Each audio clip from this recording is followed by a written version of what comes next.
Pasamos ahora al Evangelio. Tenemos aquí en el Evangelio de San Lucas, capítulo 23, este pasaje de la crucifixión que dice: Cuando Jesús estaba ya crucificado, las autoridades le hacían muecas diciendo: a otros ha salvado, que se salve a sí mismo si él es el Mesías de Dios, el elegido. También los soldados se burlaban de Jesús y acercándose a él le ofrecían vinagre y le decían: si tú eres el rey de los judíos, sálvate a ti mismo. Había en efecto sobre la cruz un letrero en griego, latín y hebreo que decía: Este es el rey de los judíos. Uno de los malhechores crucificado insultaba a Jesús diciéndole: Si tú eres el Mesías, sálvate a ti mismo y a nosotros. Pero el otro le reclamaba indignado: ¿Ni siquiera temes tú a Dios estando en el mismo suplicio? Nosotros justamente recibimos el pago de lo que hicimos, pero éste ningún mal ha hecho. Y le decía a Jesús: Señor, cuando llegues a tu reino, acuérdate de mí. Jesús le respondió: Yo te aseguro que hoy estarás conmigo en el paraíso. Muy bien. Palabra del Señor, pues nos interpela mucho, ¿no? Este texto. Fíjense cómo Lucas, autor de este fragmento del Evangelio, pues nos plantea lo que pudo haber sido la última tentación de Cristo. ¿Se acuerdan que esta es una película? Esa tentación era bajar de la cruz para lograr que las autoridades de los judíos aceptaran a Jesús como Mesías y aceptaran la instauración del reino de Dios. Qué fácil hubiera sido convencerlos y así no tendrían que pasar los judíos otros 2000 años sin aceptar a Jesús. Pero no lo hizo. ¿Por qué? Porque Jesús no vino a cumplir antojos. Vino a plantearnos una verdad de fe que exige una postura, un abandono completo en confianza al Dios que no nos resuelve nuestras dudas, que no satisface nuestras curiosidades, sino que nos plantea el gran desafío de la aventura de la fe, por decirlo así. La burla de los romanos y el letrero muestran las internacionales consecuencias políticas de la crucifixión del Señor. Los líderes judíos habían buscado dar muerte a Jesús presentando una acusación política contra Jesús, diciendo que él se oponía al pago del tributo al César, cosa que era falsa. Pilato fue obligado a permitir la muerte en cruz de Jesús para evitar una sublevación en un día en que más de 150,000 judíos llenaban las calles de una Jerusalén que no contaba con más de 3,000 soldados romanos.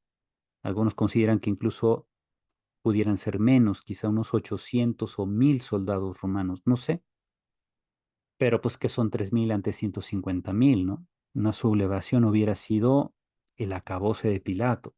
Entonces a él no le convenía que, si los sacerdotes y líderes del templo habían llevado a un mismo compatriota a la muerte, que se pusieran todos de acuerdo para aplastar a Pilato, lo hubieran hecho con la mano en la cintura.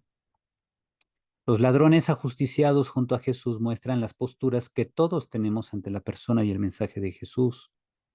¿Lo aceptamos o lo rechazamos en el aquí y ahora?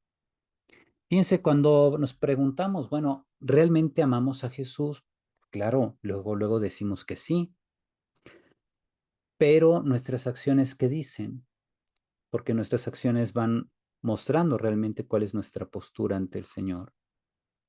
¿Lo rechazamos o lo aceptamos? No en el momento final de la vida, sino en el aquí y ahora. En las decisiones que hoy he tomado, ¿he procurado esa lealtad? ¿He procurado reconocer a Jesús como mi Señor, como mi soberano? Ujú. El buen ladrón se gana el cielo porque por un lado reconoce que ha hecho mal, se arrepiente aunque esté en el suplicio, y por otro lado porque se abandona a la misericordia de Jesús, a quien reconoce como Rey y Juez universal. La respuesta de Jesús muestra una escatología presente que no es común en los evangelios sinópticos sino solo en el Evangelio de San Juan. La escatología presente, que significa pues la condición última del hombre que se decide en el presente.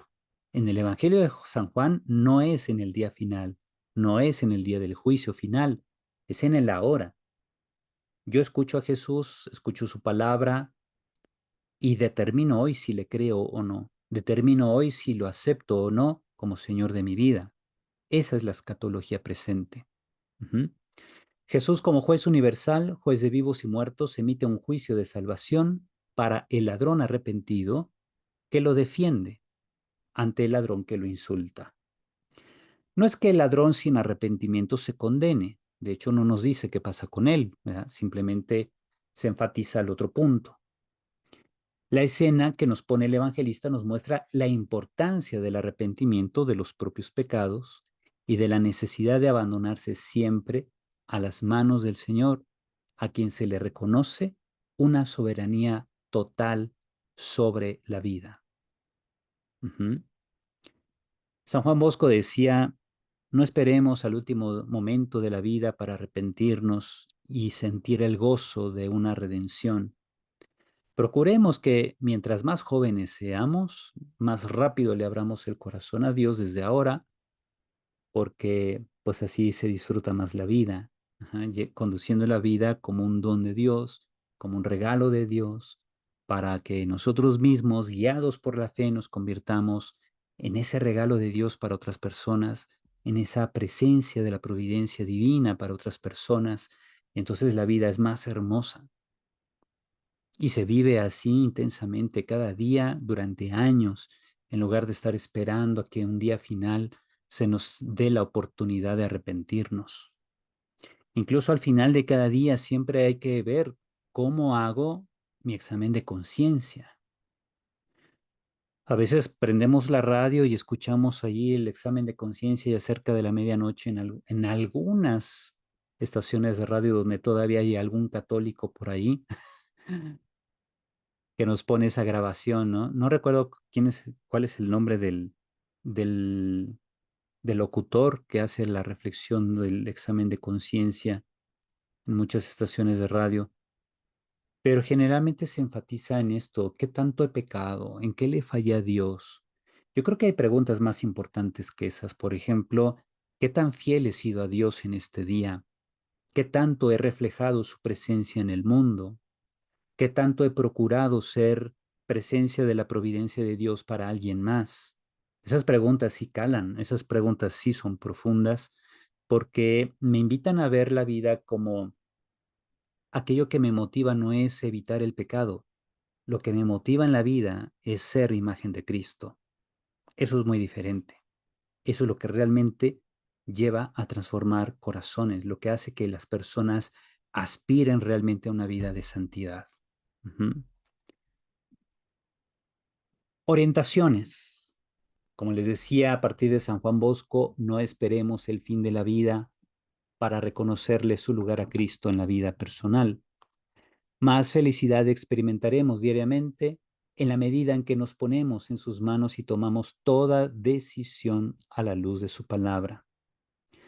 Practicar la lección divina todos los días va educando a nuestro corazón para sintonizar siempre con Dios y caminar con su iglesia, porque las lecturas de la lección divina se recomienda que las tomemos de la misa diaria. Aunque no vayamos a misa, conviene tener ahí un misal diario, un misal mensual, para que cada día hagamos nuestra lección, aunque no vayamos a misa entre semana. Lo importante es dejarnos conducir por la palabra que Dios propone a la iglesia cada día. Ujú. Y así entonces cada día dejémonos interpelar por la palabra de Dios, cada día respondamos a ella con una firme determinación de secundar su gracia en nosotros. Que en todo momento nos dispongamos a colaborar con el Espíritu Santo en lo que Él quiera hacer en el mundo por nuestro medio. Cuando decimos, venga a nosotros tu reino en el Padre nuestro, no es simplemente expresar un deseo, es manifestar un compromiso. Yo me comprometo a hacer presente el reino de Dios porque eso es lo que estoy pidiendo. Venga tu reino. Y Dios dice, quiero que mi reino llegue a la tierra, pero a través de ti que eres parte de la iglesia, a través de ti que eres parte de mi familia. Y entonces eso nos cambia, ¿no? Nos damos cuenta que no somos personajes pasivos que simplemente esperan que el reino nos caiga como la lluvia, ¿no? Dios quiere hacer llegar presente su reino, su justicia, su paz a través de nosotros, a través de la iglesia. Por eso somos cuerpo místico de Cristo. Somos esa concreción relacional, aquello concreto por medio de lo cual Cristo se relaciona con el mundo y lo santifica. No hay que olvidar ese aspecto.